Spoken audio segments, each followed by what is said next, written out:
I'd like to call to order this special meeting of the Lincoln-Lancaster County Planning Commission on April 4th, 2018. A printed agenda for today's meeting is available outside the council chambers. The Open Meetings Act is posted just inside the doors at the back of the room. Out of courtesy for those attending, the commissioners and the staff, cellular phone usage is not permitted in these chambers during any portion of this meeting. We appreciate your cooperation. If you parked in the parking garage across the street to the north, the gate is up, so no coupons are necessary. This special hearing includes the review of Lincoln's 6-year capital improvement program and proposed long-range transportation improvement program. The commission will hear public testimony for each plan proposal in the order they appear on the agenda. Each person testifying should state their name and address and shall have 5 minutes to speak unless additional time is requested and granted. The timer will go off after 4 minutes, then you will have 1 minute to wrap up your testimony. As a reminder to the commissioners and the public, the task of the commission today is to make a recommendation regarding the capital improvements program to the City Council as to general conformance with the 2040 Comprehensive Plan, and for review and action of the Long-Range Transportation Improvement Program to the Technical Committee and Officials Committee of the Metropolitan Planning Organization. At this time, we'll proceed with the public hearing. The staff will make a brief presentation, followed by those who wish to testify in support, and then those who wish to testify in opposition of these updates. The staff will then be given an opportunity to respond to the testimony. Jerry, please call the public hearing items. Thank you. Item 1 is Comprehensive Plan Conformance Number 18010 to review as to conformance with the 2040 Lincoln-Lancaster County Comprehensive Plan, the City of Lincoln's 6-year Capital Improvements Program, or CIP, for fiscal year 2018 to 19 to 2023-24. Staff recommendation is general conformance with the comprehensive plan. Are there any ex parte communications to be disclosed? I don't have any ex parte communications to disclose, but I do want to disclose that I've declared a conflict of interest on projects 0935, 0048, and 0914. I won't be discussing any of those items, but I will be participating in discussions on other items in the CIP and TIP. However, because of these conflicts, I will not be voting on either the CIP or the TIP. Okay, noted. Thank you. And Jerry, I believe that my name is listed on the Library Foundation in support of the new library, and so I probably have a bit of a conflict there. Okay, noted. Any others? Okay. Staff. Yeah.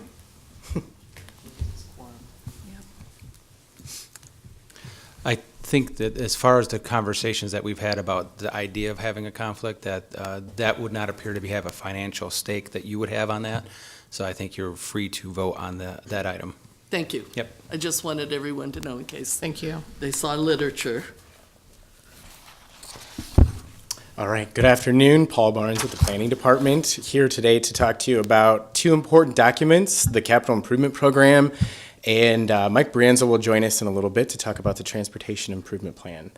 I first want to note a memo with an attachment that was sent to the Planning Commissioners yesterday via email. So today what we have done is supplemented that with additional reports and parts of the CIP that impacted, but I just, for simplicity's sake, want to keep your attention focused on those two projects and those summaries on that memo. So when we get to that section, I'll note that. But again, you do have multiple pieces of paper just because those numbers have changed throughout the document. Okay. So the CIP that we're looking at before you today is just over $1.2 billion within that entire program on projects programmed over the 6-year time frame. What we're going to talk about today is part of the CIP process. We do have department representatives available in the audience. If any of the commission members have very detailed or specific questions about projects, they're available to assist. Then I also want to talk about the Planning Commission duties and why this is coming before you. We'll go over the department highlights and get into some of the details with those projects. And then we'll turn it over to Mike Brienzo, who's going to give us a presentation on the TIP. Noting that we do have some schedule conflicts coming up, I'm going to try to keep things brief, but I do want to cover all the material and answer questions that you have. So I'm just going to start off with the city charter because that's where all of this process and requirements are rooted. And in the city charter, the process for CIP review is noted multiple times. I'll just mention that that particular topic was last amended in the charter in 1966. So this process has been a part of Lincoln's planning and budgeting process for many decades. The term capital improvements includes acquisition of real property, construction, reconstruction, improvement, extension, equipping, or furnishing of any physical improvements, but it also includes equipment with a useful life of at least 15 years or more. So keep that in mind as we're talking about these projects. That's something that staff really takes a hard look at when we review the CIP in each of the projects. The city charter further requires that each department submit all of their capital projects to planning. We are the repository for all those projects in the system that we have put together called Capstone. The city charter finally says that no funds whatsoever can be appropriated for capital projects until the conformity has been recommended. That is where this body is really playing a good role. You need to make that recommendation that then gets forwarded on to the city council for their final budget approval later this year.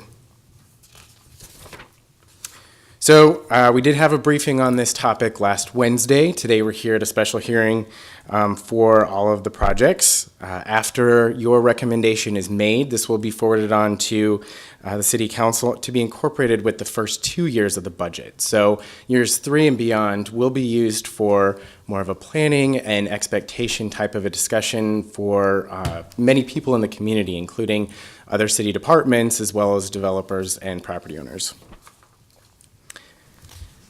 The mayor does send out a letter with instructions to all departments. That's very important because that basically kicks off our process. It outlines the things that each department needs to be aware of and note as they create their program. What they need to do is show funding that's appropriate for each of the projects. So if we're projecting or proposing revenue bonds, we need to make sure we have adequate revenue for that kind of funding source. Also, every department notes that funding is limited. For example, we have limited amount of general revenue. Not every request that comes through can be funded at that level. Also, when considering bonds and GO bonds that go out for public vote, we need to be considerate of the timing of those and how they are placed throughout the entire CIP. I'll also note that the utility programs assume a 5% rate increase. And the projects and the funding amounts that you see in this proposed document reflect that.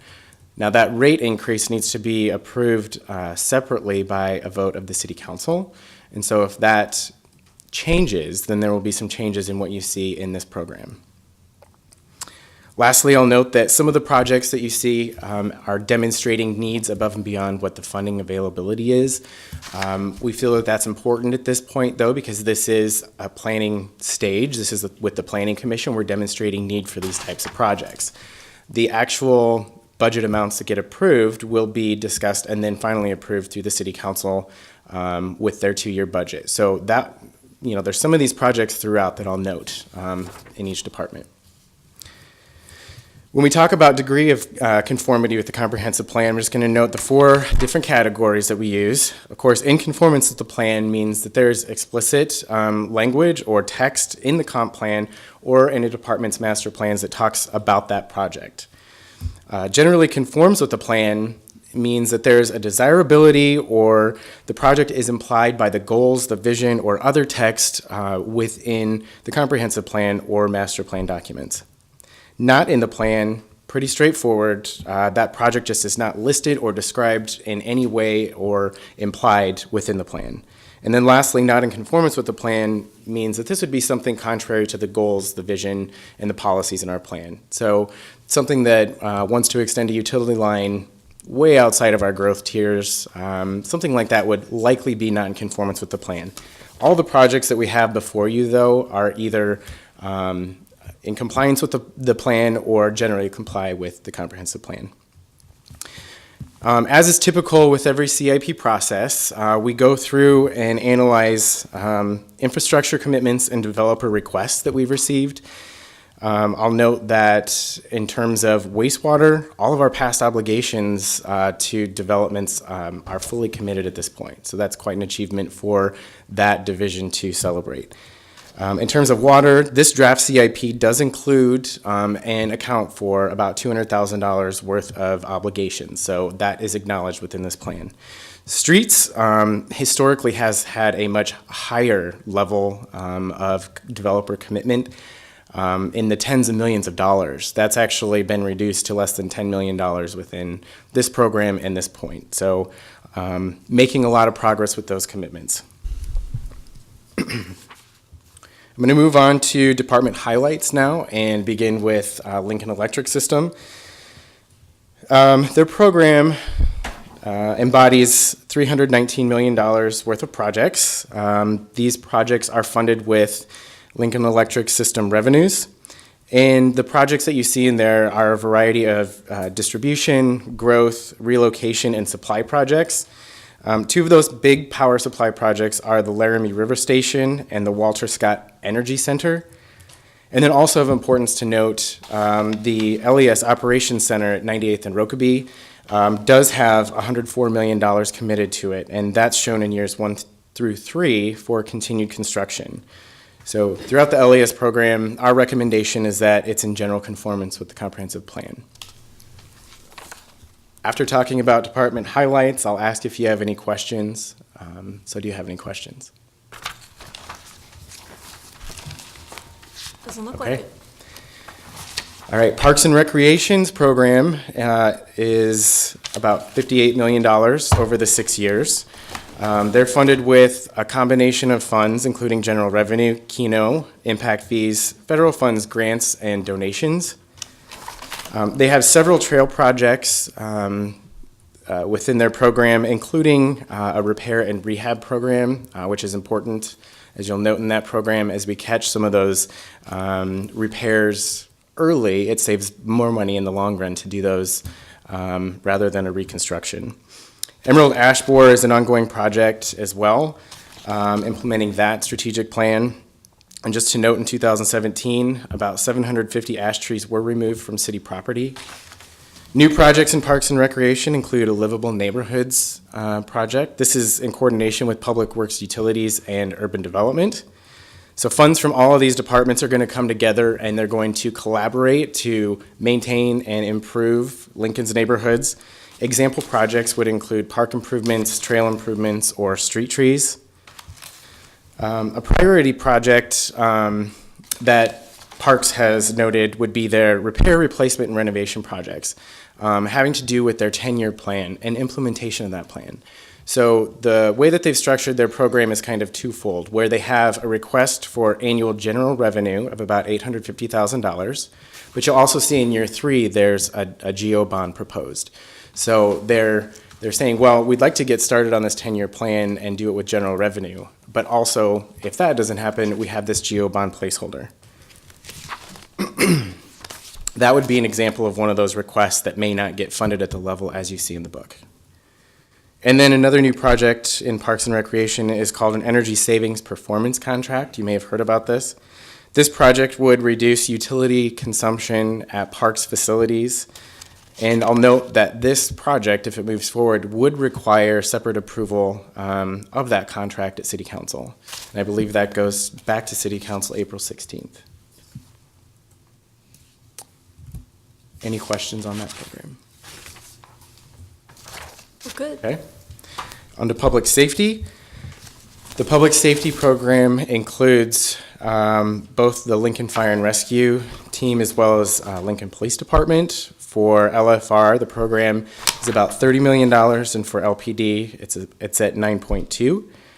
Of course, public safety is a combination of the two departments under public safety directors' direction.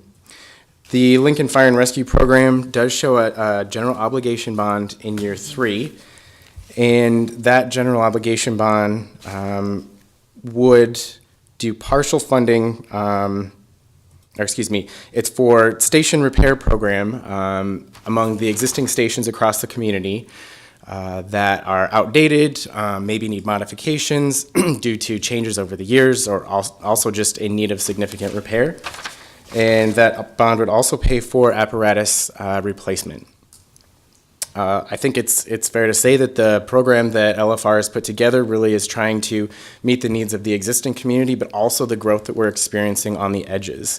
And so their program also shows partial funds for 2 new stations in our growth areas, one to the south and then one to the east.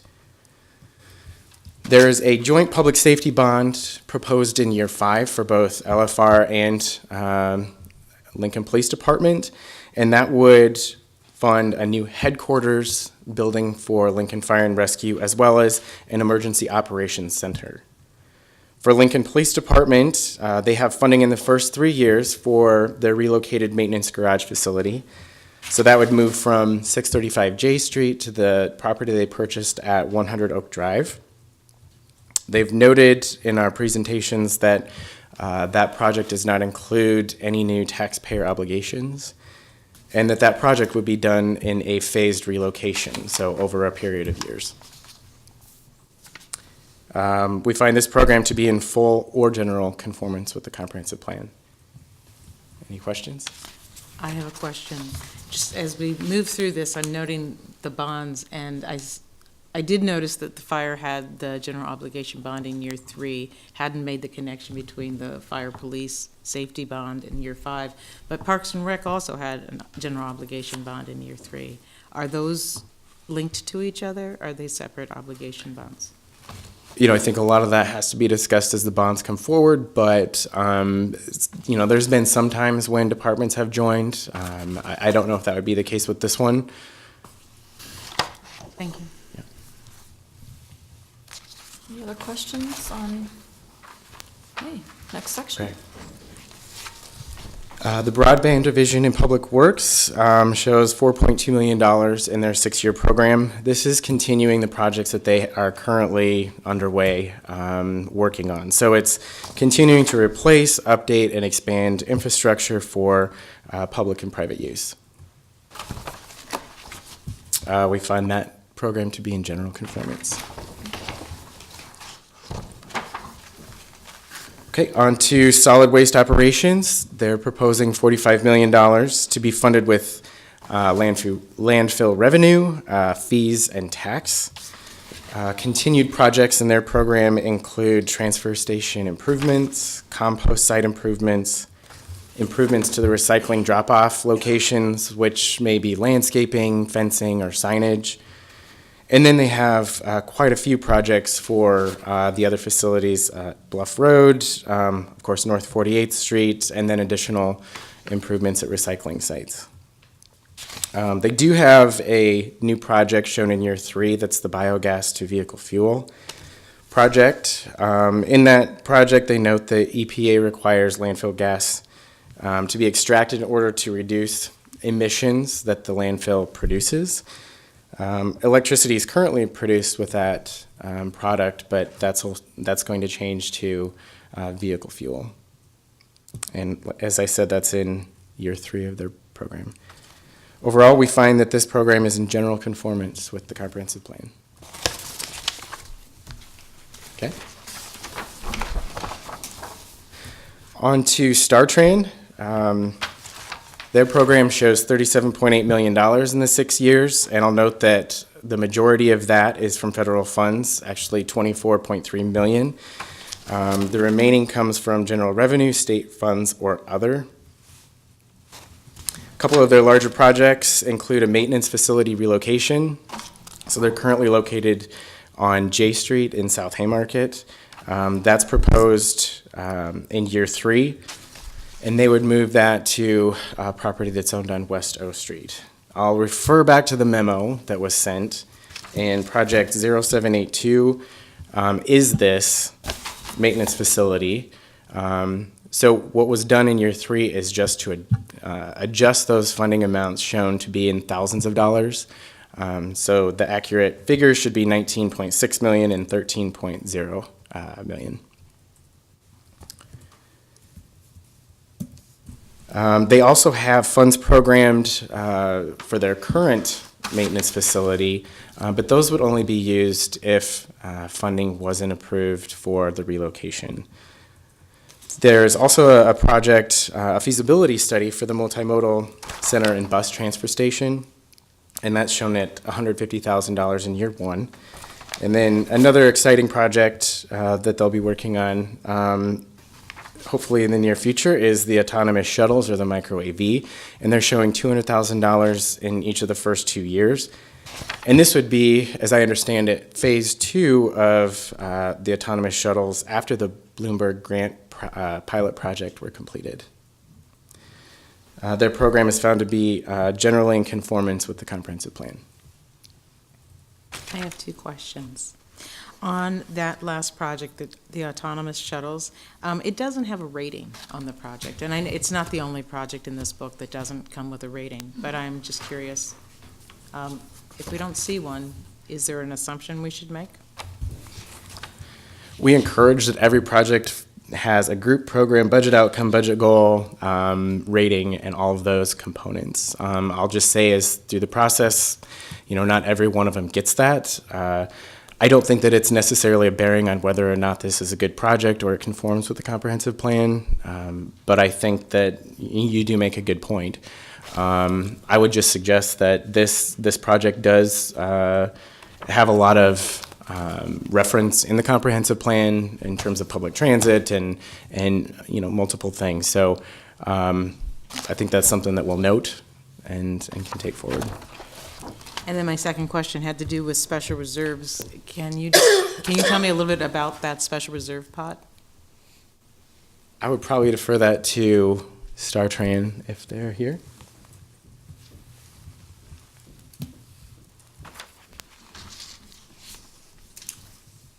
Hello, Mickey Esposito, Director of Public Works and Utilities, and I'll answer the question on special reserves. That's actually carryover revenues from rates and/or general fund, so we call them special reserves, and that's kind of been our history. Okay, thank you. Okay? Sorry about the oversight on the rating as well. Okay, that's okay. Any other questions? That's it for that section. All right, on to streets and highways. This program proposes just over $270 million over the 6 years. I'll note that the previous street operations and maintenance program used to be separate, but they've actually been combined with this streets and highways program. There's been some reorganization done also, kind of an outgrowth of the Citizens Transportation Coalition that had been meeting. And so we have some new project categories in the Streets and Highways program. That's transportation system preservation, growth, and optimization. Under preservation, the types of projects you'll see are repair, rehab of streets and structures in the right-of-way. Under growth, that's new streets and structures in the growth areas or on the edge of the city.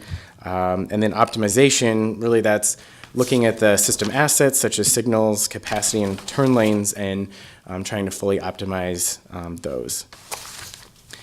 The program does include a base level of $2.5 million for the sidewalk program.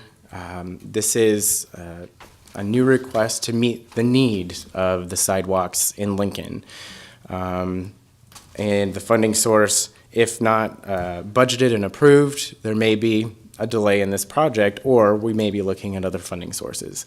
Again, the need is there. We wanted to demonstrate that in this program.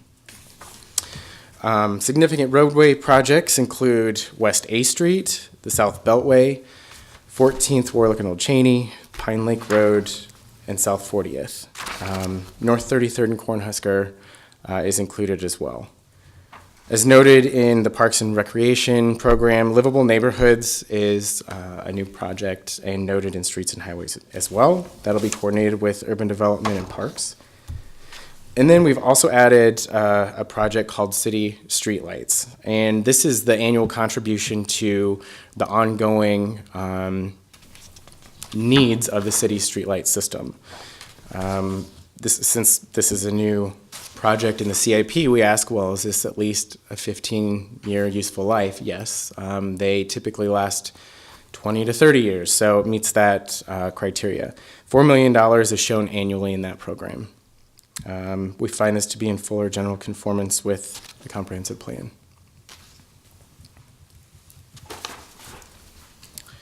Okay, on to wastewater. The program for 6 years shows just under $120 million. Again, this assumes the 5% rate increase, which requires council approval. Noting again that past developer obligations have been met, but their emphasis is also on the existing system as well as providing service for new development to occur. Growth within this program is tied to Stevens Creek area to the east and also to the area southwest.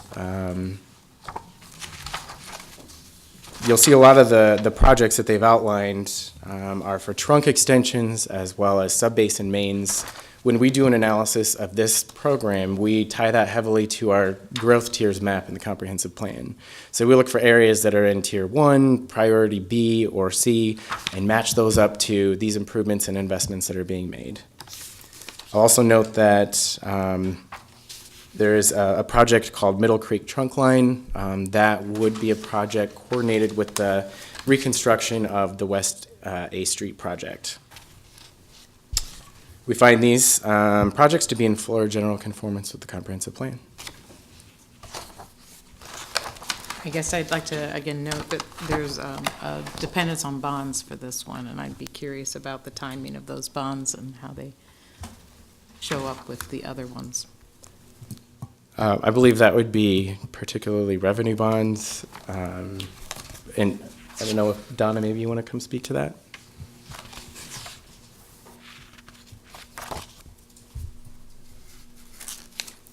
Good afternoon. My name's Donna Garden. I'm the Assistant Director of Public Works and Utilities. And yes, those are revenue bonds. Those are different from a GEO bond. It doesn't affect property taxes. We use our revenues from rates that we charge ratepayers to back those bonds. Okay. And so the chart says, I mean, I read the description, so it says utility revenues / bonds, as opposed to revenue bonds, which on your chart is zeroed out. And the reason for that is, and we haven't chosen exactly which projects would have bond dollars associated Okay. with it.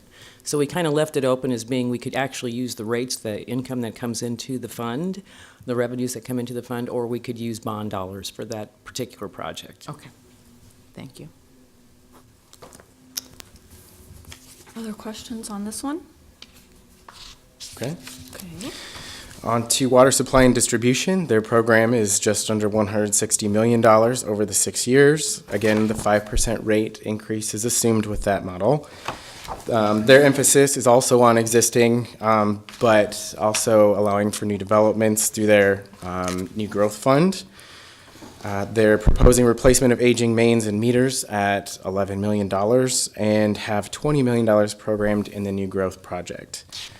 I'll also note quite a large and substantial project is the new source of water supply that will be needed beyond the year 2040. So you'll see that every year being added funding to that project. So we find this program to be in full or general conformance with the comprehensive plan.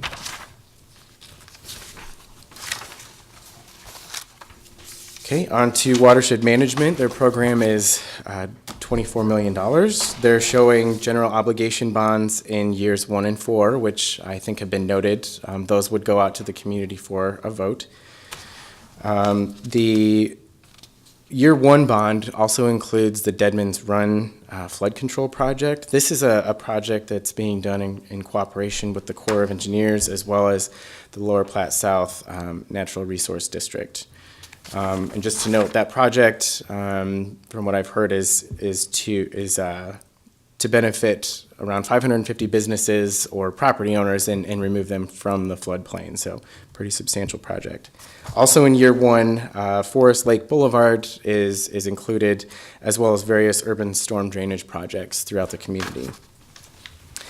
The GEO bond shown in year four would continue to implement other watershed plan or master plan projects that would be done in years 4 and beyond if that were approved. So we find this to be in full or general conformance with the comprehensive plan. Okay, on to the Urban Development Department. Their program is just under $54 million. And I'll note the other item on the memo that was delivered yesterday. This would be the second public parking garage, so project 0940. That was a new project that was added to Urban Development's program. So $38 million total is shown in year one for 2 public parking garages. One is noted in the Central Business District, the other in South Haymarket. They also include the Livable Neighborhoods project, again coordinating with Public Works and Parks. That portion of urban development's funding would be with community development block grant funds. They also include a downtown irrigation project.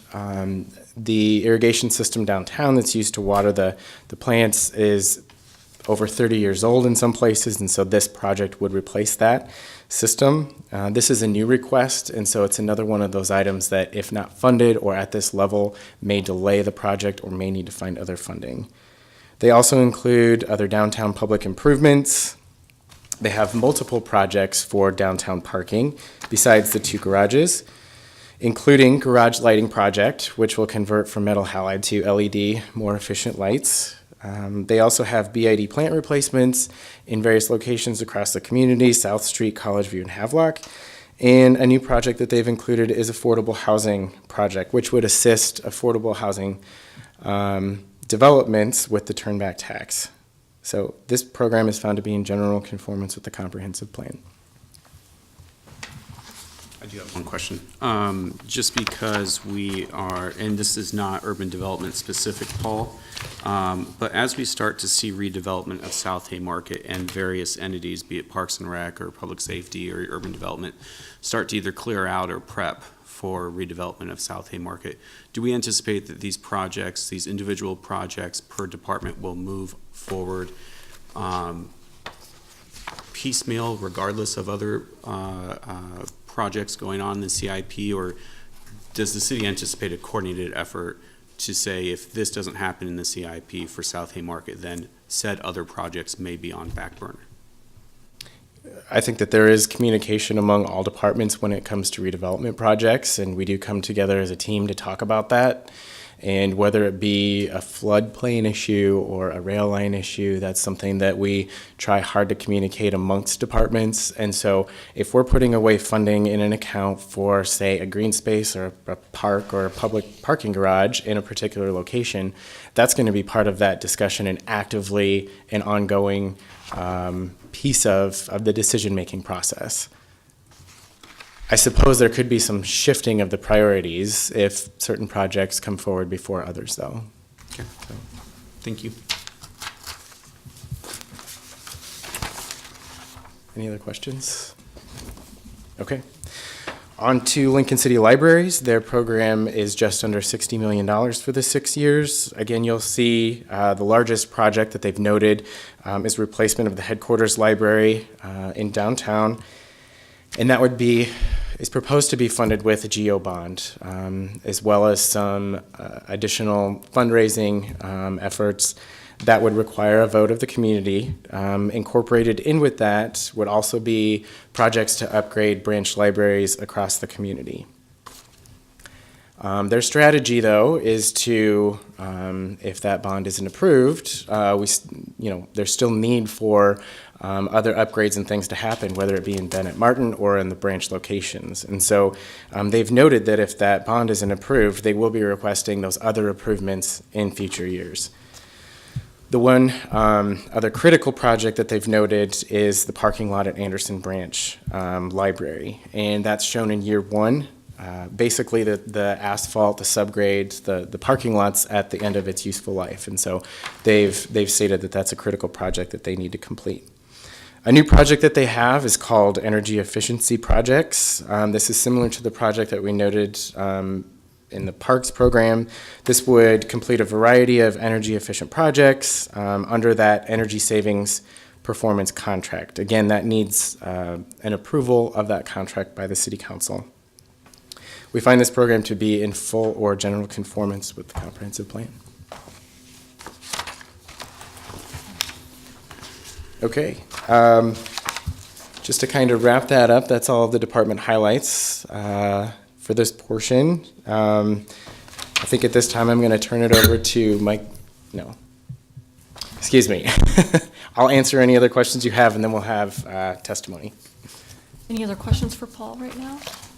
Nope. Okay. Okay. Testimony in support of the CIP. Don't all come forward at once. Okay. Testimony in opposition.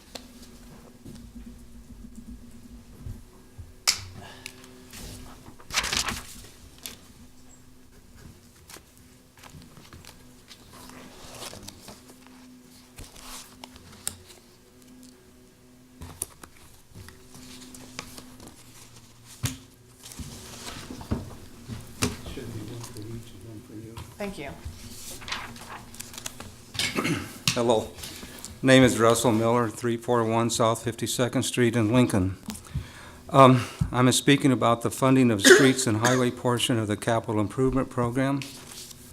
On page 7 of this report, the statement, the Citizens Transportation Coalition determined that the funding for the transportation in Lincoln is $33 million per year.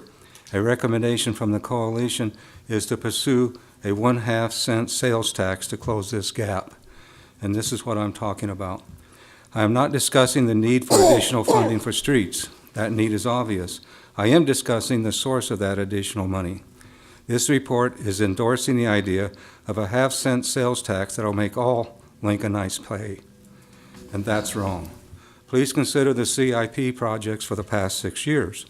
During that time frame, there are 13 CIP projects, and 10 of them are in south or southeast Lincoln, with 9 of those south of A Street. My point here is that the street projects were built because of Lincoln's urban growth. In other words, new housing developments. Basically, the odds of me of ever driving on anything south of A Street is pretty low. In 2002, this city did not have the money to build the necessary streets to handle the urban growth. Despite the bitter and very bitter, strong opposition from the realtors and developers, impact fees were passed to finance the necessary streets that could serve the new developments. In 2002, it cost approximately $3.26 million to construct a 4-lane arterial. Today, the identical street is expected to cost $12 million, or about a 250% increase. Impact fees have only increased 10%. In other words, impact fees are not keeping up with the cost of concrete, gravel, that type of stuff. Impact fees were pegged to the price of hamburger in the form of the Consumer Price Index. Impact fees should be raised to reflect today's road building costs. If impact fees were increased $3,200 per living unit, that reflects today's road building costs. The key word here is living unit. That includes, according to the impact fee book, that would be things like single-family apartments and what I call townhouses. If the city had increased it to $3,200, the city would receive today an additional $5.44 million a year. In other words, every 2 to 4 years, Lincoln would have enough money from impact fees to pay for a Pine Lake enlargement,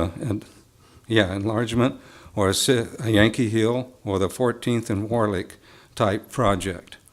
All those projects would be funded by the persons actually using the streets. And that's my point. The Citizens Transportation Coalition estimated that the half-cent sales tax would generate $12 million annually. The impact fee would generate about half that amount, so the sales tax increase would only need to be a quarter cent instead of the half. Although all Lincolnites would have to pay the half-cent increase, sales tax, very few would benefit from the street construction done mainly in the one area of Lincoln.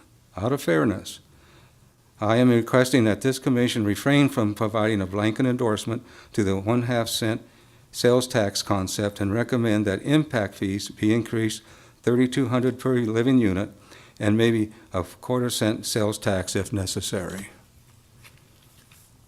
Any questions? Any questions for Mr. Miller? Thank you. Any other testimony in opposition?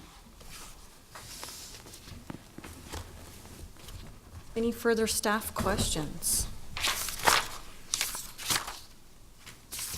No? Okay, I would entertain a motion.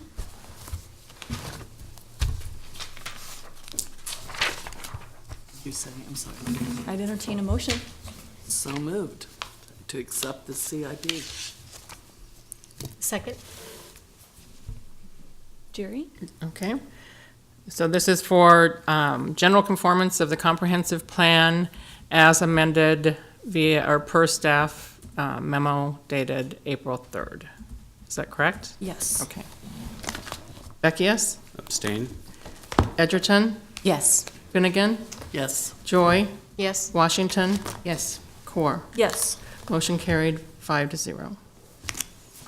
Okay, next item is item number 2, miscellaneous number 18001, Lincoln MPO proposal, review of the draft fiscal year 2018-19 to fiscal year 2020 to 2022 Transportation Improvement Program for compliance with the current Lincoln Metropolitan Planning Organization Long-Range Transportation Plan. Staff recommendation is general conformance with the 2040 Lincoln MPO Long-Range Transportation Plan. Are there any ex parte communications to be disclosed? I don't see any. All right. Renzo with the Lincoln Lancaster Planning Department, and staff for the Lincoln MPO.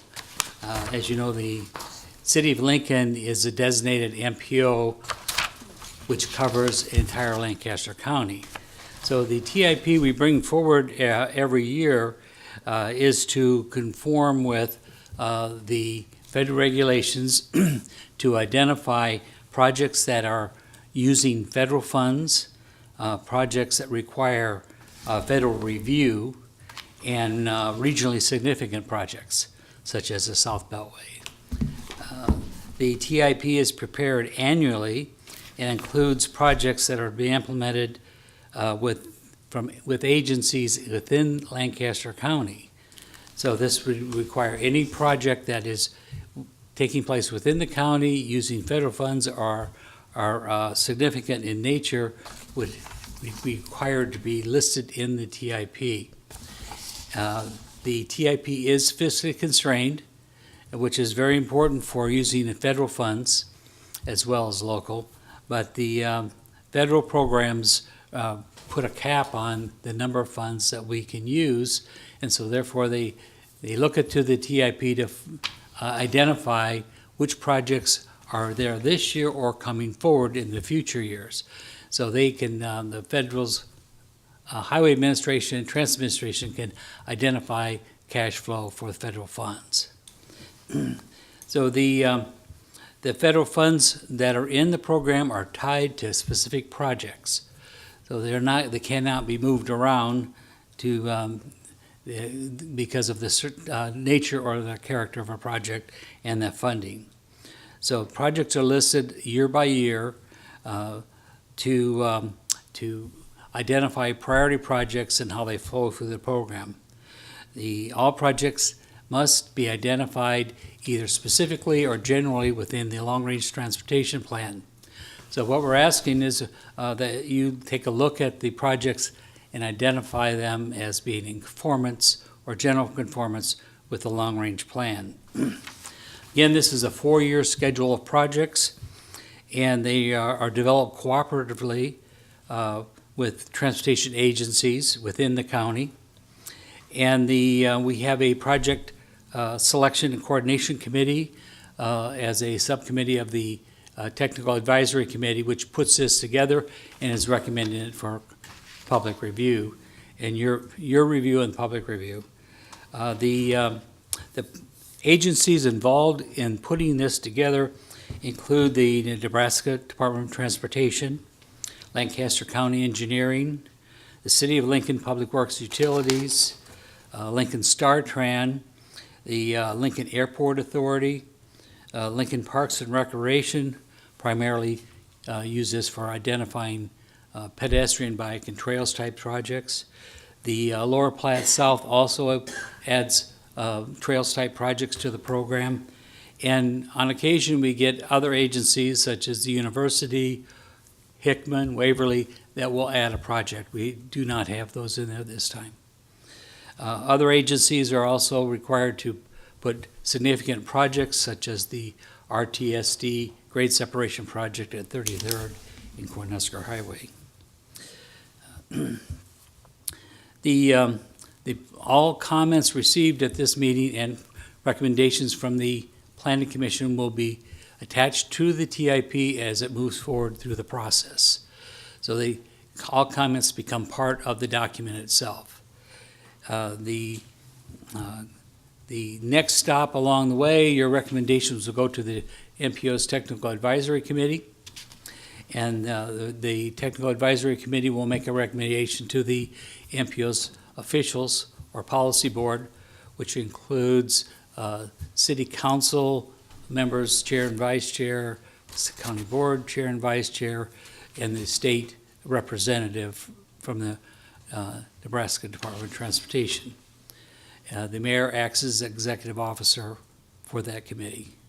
So they're the decision makers, the final decision makers for the MPO.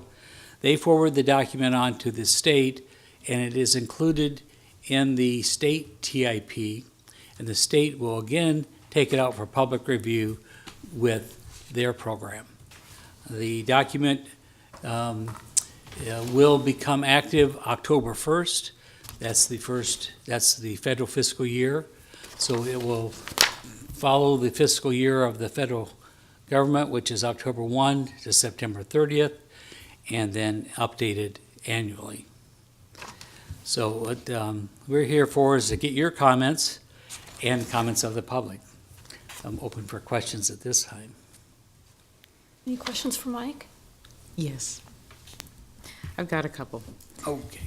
All right. So, because the federal fiscal years don't align with the CIP perfectly, I see that there are some projects where the cost of the project goes beyond the 4-year period that the federal government has laid out for your transportation program.